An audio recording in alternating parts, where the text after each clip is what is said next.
Now we can transition into our next segment. I want to talk about the different types of precipitation that can fall. Uh, Generally, when you're paying attention to a weather forecast, I mean, sometimes it may snow when it's above 32 degrees Fahrenheit, and sometimes it can rain when it's under 32 degrees Fahrenheit. You know, those wacky weather forecasts, they don't always make sense to you. Sometimes it'll sleet, other times it'll be freezing rain. How do all these different types of precipitation occur at all these various temperatures? The answer is that the temperature at the surface is only one of many factors that determine the type of precipitation that will fall at your location. But there are many other factors that you can take into account. And one factor that meteorologists like to look at is the vertical structure of the temperature profile. Now, this may seem like big words, and I know here at the weather booth, we don't like big words. So basically, this just describes what the temperature is at across all the altitudes above your location. Generally, it decreases with height. We call this a lapse rate, but I will not get into that. But there can be instances where temperature can increase with height momentarily, at least. And this can create complex precipitation in our area. And I know Albany is pretty familiar with some of these more common types of precipitation. Meteorologists like to check up on the temperatures in the troposphere. And the troposphere is the lowest part of the atmosphere where weather occurs, and it's also where we live. For the segment, we will cover four types of precipitation. I'll start off with rain, I'll get into snow, and then I'll talk about sleet and freezing rain after that. And if I have time, I may get into cats and dogs, but I don't think we'll have time for that. So let's start off with rain. Rain occurs when there is a significant portion of the air above you that is above freezing. Here's a fun fact. Very high up in the clouds, generally precipitation starts off as snow. Obviously, if it's warm enough, precipitation can start off as rain. But even if it's really hot out, when you get those big cumulonimbus thunderstorm clouds, it can get really cold up there. And so the precipitation, it doesn't start off as rain, it starts off as snow up there, or hail, but hail is complicated. We don't want to get into that. So rain, it falls out of a cloud, whether it's snow or rain, and the temperatures as it falls are mainly above freezing, at least for a certain distance. And if there's enough distance where the temperatures are above freezing as the precipitation falls, it will fall as rain. And rain is the most common precipitation that falls on the earth. So Chris, Yeah. I've heard on like one of those wild conspiracy websites I go on sometimes that a raindrop doesn't actually look like a traditional raindrop. Is that true? Oh, that's a really good observation. And yes, they don't look as like raindrops. And instead they look like hamburger buns. And the reason why this is interesting. Let's say you have a piece of paper and you drop it on the ground. The piece of paper has a lot of surface area and it will slow down. And what happens with liquid is that it can change shape as it falls. I guess that's a property of a liquid. And so as the raindrop encounters the air under it, it kind of spreads out and starts to look like a hamburger bun. And I know that's probably not the most aerodynamic shape for a raindrop, but the properties of liquid and the existence of air allow that to happen. So I didn't even think about that. It does look like a hamburger bun, not the type that you would eat. Chris, on that point, the bigger the raindrop, because raindrops can come in different sizes depending on how the precipitation forms. The bigger the raindrop, the flatter and more hamburger bun shaped it is because it's experiencing, just like you said, more resistance by the air as it falls. Mm-hmm. That's I love. Well, when I first learned that, I was like, really? Because when if we were to like put little drops on a penny for the classic chemistry experiment of surface tension of water. I mean, it certainly looks like raindrops, but we don't really take into account how it falls in the atmosphere, because to us it falls so fast you can't really see it clearly. Anyway, let's get into snow. Snow, my favorite precipitation for the record. Snow occurs when there is a significant portion, nearly all of the air above you, that is below freezing. And sometimes it could still snow when it's above freezing on the ground. And that will generally occur when the temperatures decrease with height practically across the entire troposphere. And so sometimes it could still even snow when it's above freezing on the ground or near the ground if the temperatures above you are all below freezing. So if there is even if there's a very thin layer of air that's above freezing, that is surprisingly enough to even melt the snowflakes and start getting into rain or more complex types of precipitation. But a very thin layer probably won't do that near the surface. Even if it's 37 degrees, the snow might not stick then, but it could still fall.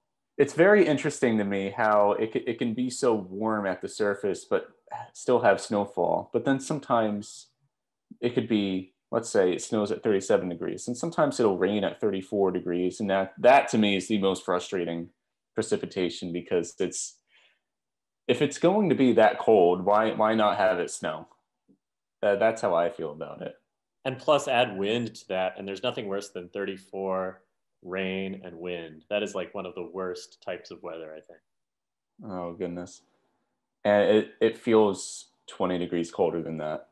It always does. Now, I think since we're experts now on rain and snow, we can start talking about sleet and freezing rain. And although these aren't as common, they're also more dangerous. At least freezing rain is. I'm not really sure about sleet.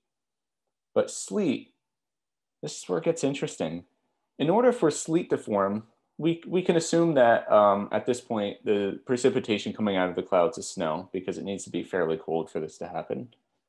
And so what will happen is the little snowflake will fall out of the cloud, and it'll go into a layer of air that is above freezing. And when that happens, the snowflake will completely unfreeze, and it'll turn into that hamburger bun raindrop, as we all like to refer them to now.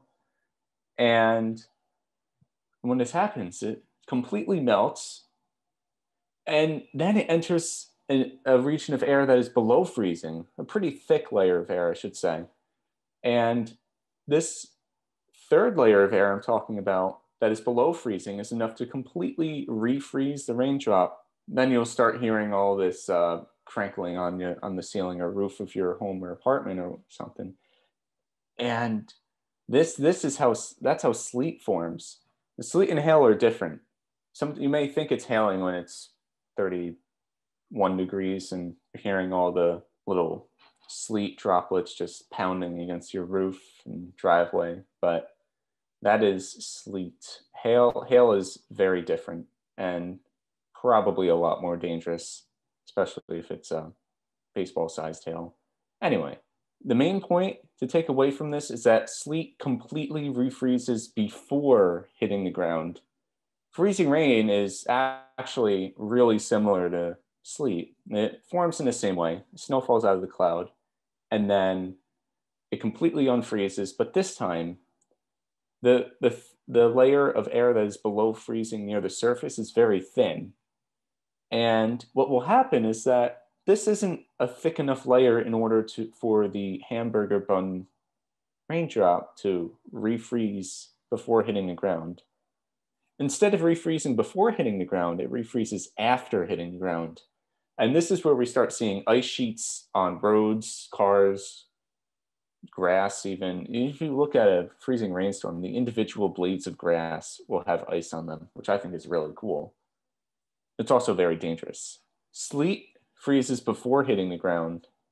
And when it does that, even if you have some accumulated sleet, there will still be some traction on the ground because of the sleet pellets. But freezing rain is just a sheet of ice. You only really need like 1/10 of an inch for it to become really dangerous. And a tenth of an inch isn't a minuscule amount of rain, but it's also, it can be fairly easy to get to that amount. And this is where we can start seeing damage to power lines and trees and roads, and it can be very slippery to walk on, regardless if you're driving on it. We had a freezing rain event in New Jersey. This must have been 3 weeks ago, maybe.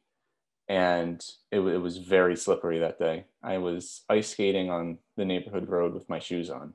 That's how slippery it was. You might think you're slick wearing sneakers, but the ice is always slicker than you think you are. I think freezing rain is one of the most beautiful types of precipitation, but it is also one of the most dangerous.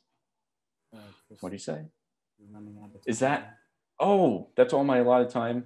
I'm sorry, guys. I have to go real quick. Wait, Chris, come back. I've got some cool stuff about ice storms. So, Really? You talked about ice storms? Yeah. This is an example of it being such a beautiful phenomenon. I actually took I took a lot of photos of this particular storm. This is way back in 2008 now, my first full year in Albany. And we had a huge ice storm that December. And we really haven't had an ice storm this severe since then in the Capital District. This is an example that I took on in East Greenbush, just across the river from Albany. And just like Chris was talking about, you can see that, when precipitation fully melts, but then remains as a liquid, it does not refreeze before reaching the surface.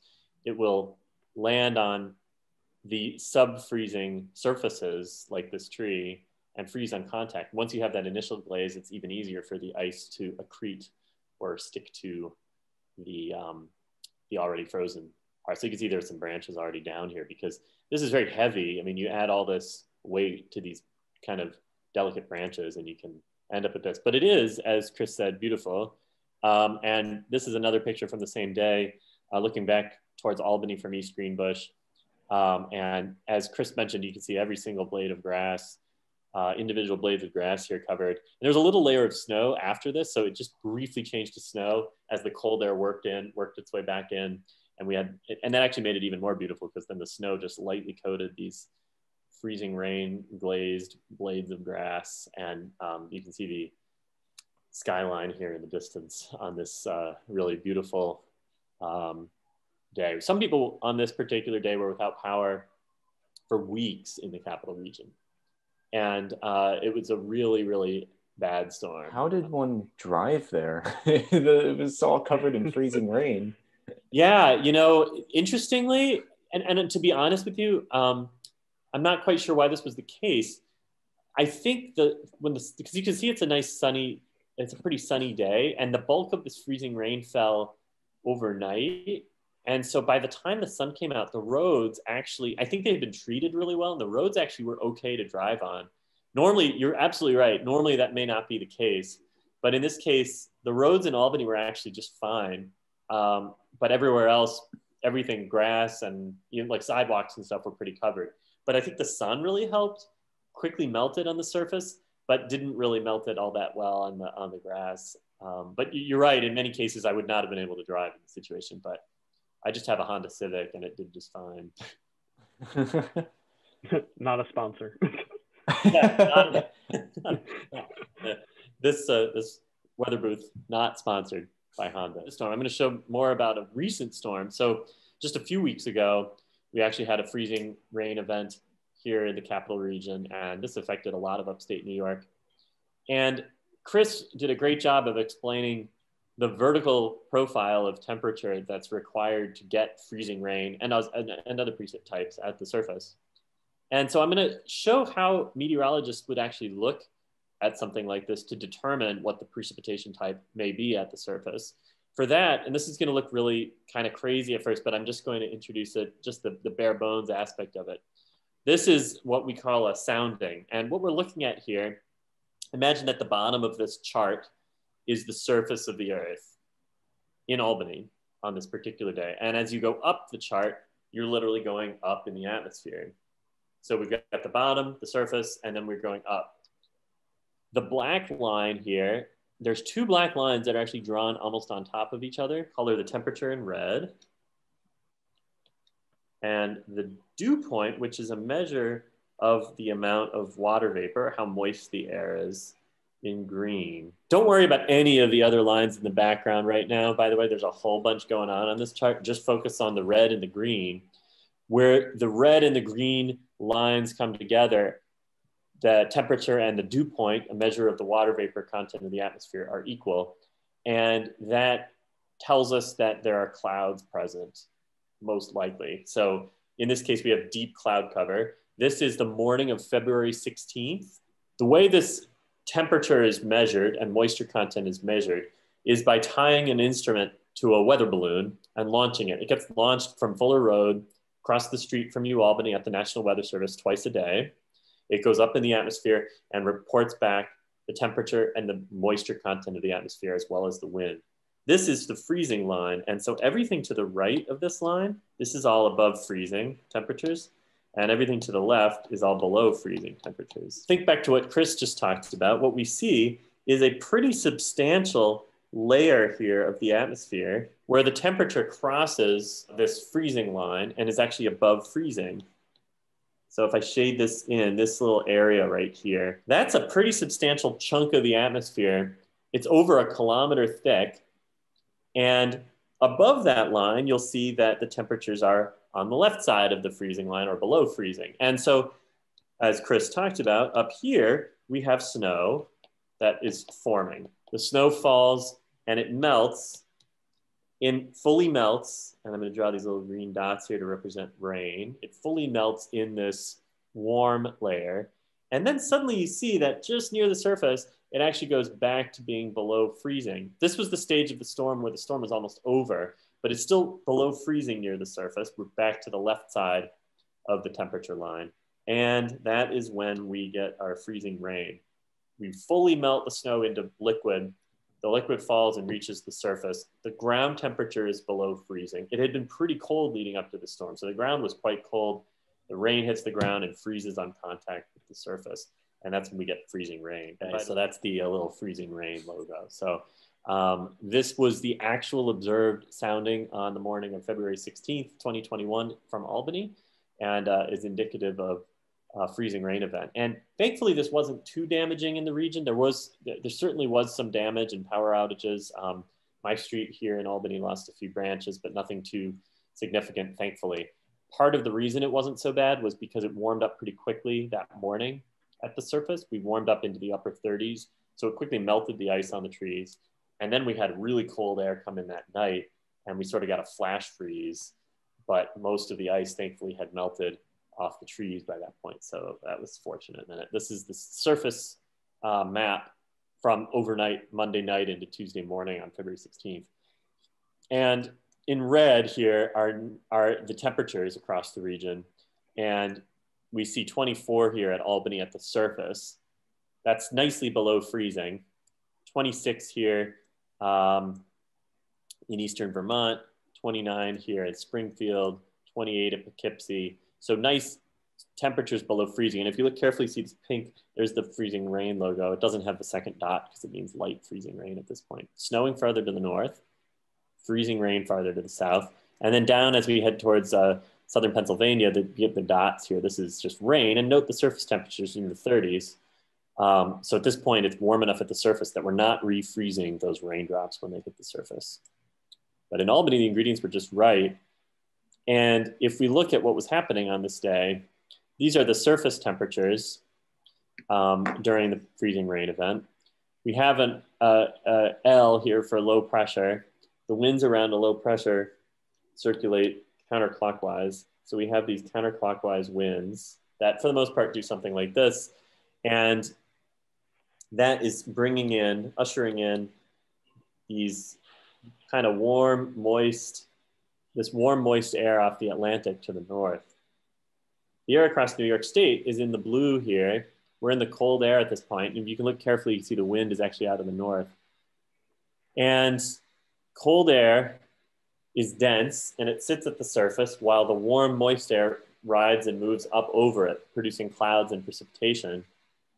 And we can see that by actually going up in the atmosphere. These are the surface temperatures. So you can see Albany sits on the cold side of the freezing line. If we go up about 1 kilometer above the surface, and anything north of that black line is below freezing at the surface, and thus rain hitting the surface should freeze on contact. Now we'll go up about 1 kilometer to the surface, and you see, hey, wait a minute, the warm air is a little bit closer to us here in Albany. It's right on our doorstep. This is about 1 kilometer up above the surface. And last but not least, we go up to 850 millibars. This is 1.5 kilometers above the surface, and now we see that that freezing line is actually just past Albany. So above freezing, above the surface, allows the snow falling into that layer to melt fully, hits the surface, which is below freezing, and we have freezing rain. And so that's a little bit of a look at sort of what sets the stage for a major freezing rain event. And they are beautiful, but they definitely are very damaging, as Chris alluded to. And so we do see them occasionally. We actually haven't seen really big freezing rainstorm in a while before the February 15th and 16th event, which is good. They are very, very damaging. It was pretty icy. I recall being surprised. I took a little walk in Albany right the morning after, and all the ice had melted by like 10 a.m. I was very surprised at that. Yeah, it warmed up pretty quick in the morning, helped out by this really strong surge of warmer temperatures just above the surface. Ultimately, it did reach the surface, and it warmed us up enough. And actually, we can go forward in time here. So yeah, you can see this is around the time maybe you were talking about the fact that the things were melting. You can see the green line there is now getting up to Albany. Surging warm air to the north really helps. And then 6 hours later, we were nicely entrenched in the warmer air. So thankfully that it wasn't too bad before the cold air on the backside of the storm system worked its way back in. Winter weather, it's a challenging forecast. It can be really damaging. But it's always interesting to forecast and witness. It's very true. Appreciate it. Yeah, thank you for stopping by. Hey, no problem. Yeah, it was a real pleasure being on the show today, and I look forward to hopefully being a guest in the future, as long as I'm allowed back on the show. Well, that's a maybe. We might have to discuss that off camera. We've got other good faculty members that I'm sure would love to be a part of it. So you can choose somebody else. But I'm happy to come back. I'd love to come back sometime. Thanks, Ross.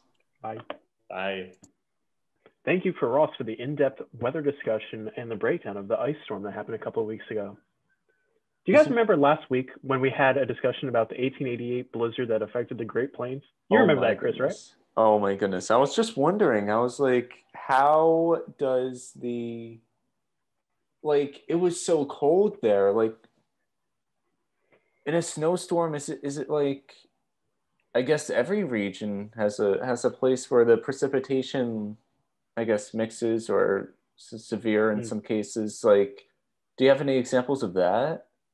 Yeah. Well, we're actually, as you said, we don't live in a snow globe, so snow can happen elsewhere.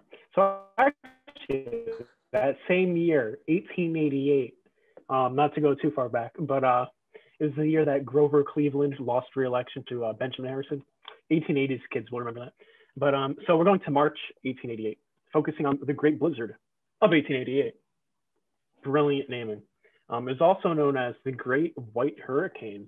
So someone took some creative liberties with that. So it occurred in mid-March. It occurred from March 11th through the 14th, and is one of the most severe blizzards in American history. It affected the eastern seaboard, stretching from the Chesapeake Bay all the way up to Maine, as well as some maritime provinces of Canada. Can't forget them. Just prior to the storm reaching the Northeast, it was unseasonably mild. And it actually started off with some rain throughout the mid-Atlantic. But it quickly turned over to snow, which, like we saw last week, took a lot of people by surprise, and they were not prepared for the true intensity of the storm. Much of the region saw at least 2 feet of snow fall, with the high snowfall total stretching from central New York into Connecticut and southern Massachusetts. Some of these regions saw even as much as 50 inches of snow. So better bring your snow boots. That is a lot of snow. Yeah, that's literally #deep. They even have some records from some local cities. Saratoga Springs saw 58 inches, which is the highest amount I could find on this list. So Saratoga Springs, more like Saratoga Winters, am I right? Albany saw 48 inches of snow. New Haven, Connecticut, 45 inches. And New York City saw only 22 inches. Now, a lot of the photos that you will see from that day took place in what were taken in New York City. So we don't see the true extent of how bad it was upstate in other regions, but still something to see. But this was a blizzard, so it wasn't just a snowstorm. So we had strong winds just hitting us. And they say the highest winds were as high as 80 miles per hour. But New York City was a little bit less than that. We saw 40 miles per hour. And because of that, we saw some of the largest snow drifts like ever measured in American history. So for example, in upstate New York and New England, snow drifts were as high as 30 to 40 feet and covered 3-story buildings. Wow. Covering a 3-story, I remember experiencing a snowstorm once where 2 feet of snow fell, and then 3 days later, another 2 feet of snow fell. And that went up to my shoulders when I was in 5th grade. So I was barely cracking 5 feet at the time, but it was, that is really impressive. 3 to 4 stories of, I can't even imagine. Continue. I can't talk.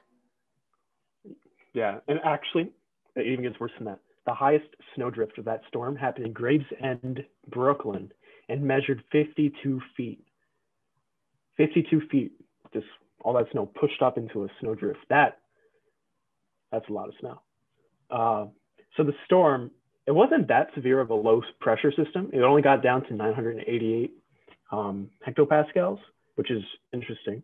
And it was actually very damaging for the time. It was $25 million in 1888 money, which is equivalent to $710 million in today's money. So that's a lot of damage. Some of the impacts of this storm, as I mentioned, were the snow drifts, which covered a lot of the infrastructure like roads and railroad lines. And it caused much gridlock that locked down much of the tri-state area for as much as 8 days in some localities. Indirectly, due to the snow wreaking havoc on Boston, it actually influenced them to create an underground subway system, which was completed 9 years after the storm. So some good things came out of it in terms of subway. Also, it caused a lot of shipwrecks. More than 200 ships were grounded or wrecked as a result of rough seas, killing at least 100 sailors. It might be nice to have some ground underneath your feet, so you can't imagine how bad it was to be out in the ocean. So once the blizzard was done, over 400 people sadly lost their lives, 200 of which were in New York City alone. Interesting tidbit, I found out that the first issue of the National Geographic magazine, which was published in October of 1888, featured a full section talking about the blizzard. And for decades after the blizzard, they would actually have reunions from survivors of the storm where they would like talk about it and remember the storm. So that was, imagine having a storm so impactful that you met up every so often to discuss the impact it had on your life. And that has been the Weather Booth. Quick summary of what happened. Ross talked about his forecast for almost 70-degree weather this week. I'm excited. I talked about the different types of precipitation that can fall and why it's not only the surface, but you got to look at the temperatures in the atmosphere to determine what will fall. Yeah, and Ross also talked to us about the freezing rain event that happened a couple of weeks ago, showing us the sounding as well as some interesting photos. And then I tied it all up with an analysis of the Great Blizzard of 1888. And that is all we have for you today, folks. Thanks for watching. And I think we have a couple problems up our sleeve right now, so we got to go. Yeah, I'm having some internet problems, so got a blast. See you, folks.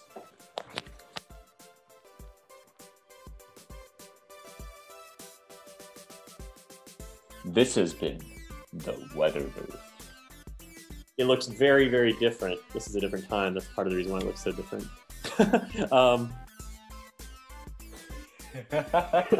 What just happened? I don't know.